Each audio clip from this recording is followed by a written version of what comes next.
ఆశ్చర్యరీతిగా మన యొక్క పరిస్థితులను ఆశీర్వదిస్తాడు. ఈ వాక్యం వింటున్న నీతో ప్రభువు మాట్లాడుతూ ఉన్నాడు. అబ్నేరు జీవితం మనం ఎవ్వరికి వద్దనుకుంటే, మన కుటుంబానికి ఎవరికి వద్దనుకుంటే, పేరుకు మాత్రమే విశ్వాసి అని మిగిలిపోకూడదు. అబ్నేరు కూడా పేరుకు మాత్రమే వెలుగునకు తండ్రి అని మిగిలిపోయాడు. దేవుని కోపానికి గురైపోయాడు.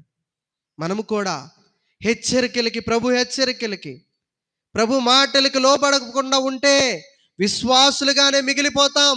దేవుని యొక్క ప్రేమని రుచి చూడం, అద్భుత కార్యాలు రుచి చూడం, ఆయన కోపానికి బలైపోతాం.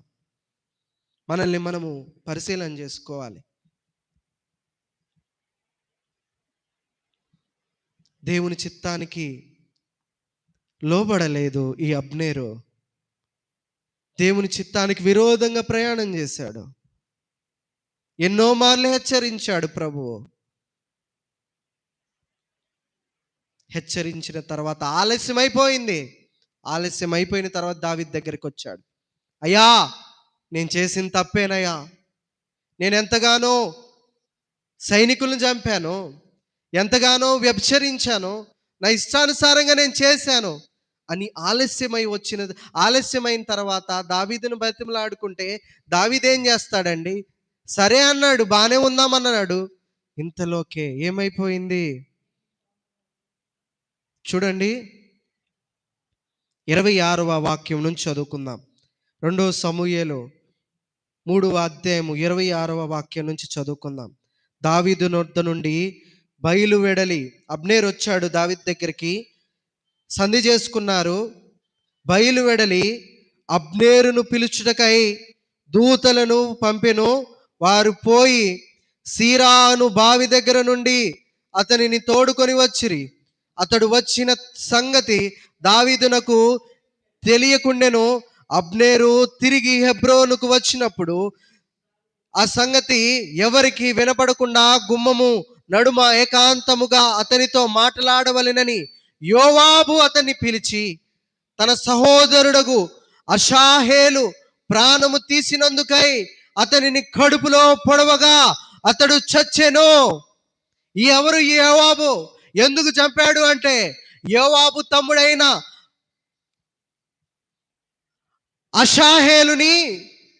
అషాహేలు ప్రాణాన్ని తీసిన వాడు ఈ యొక్క అబ్నేరు. అది గుర్తుంచుకొని ఏం చేశాడు? నా తమ్ముడిని చంపాడు, ఒంటరిగా దొరికాడని ఏం చేశాడు? ఒక్క పొడి చేశాడు.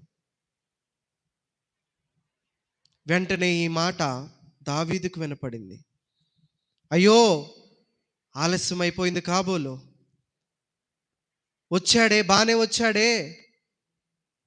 బానే వచ్చి సంధి చేసుకున్నాడే, బానే ఉంటానని అనుకున్నామే, ఈ లోపులో ఇలా జరిగింది ఏందనేసి దావీదుకు వినపడినప్పుడు, ఆ తరువాత ఆ సమాచారము దావీదునకు వినబడినప్పుడు అతడు అనుకున్నదేమనగా, నేనును నా రాజ్యమును నేరు కుమారుడగు అబ్నేరు ప్రాణము తీయుట విషయములో యెహోవా సన్నిధిని ఎప్పటికీ నిరపరాధులమే.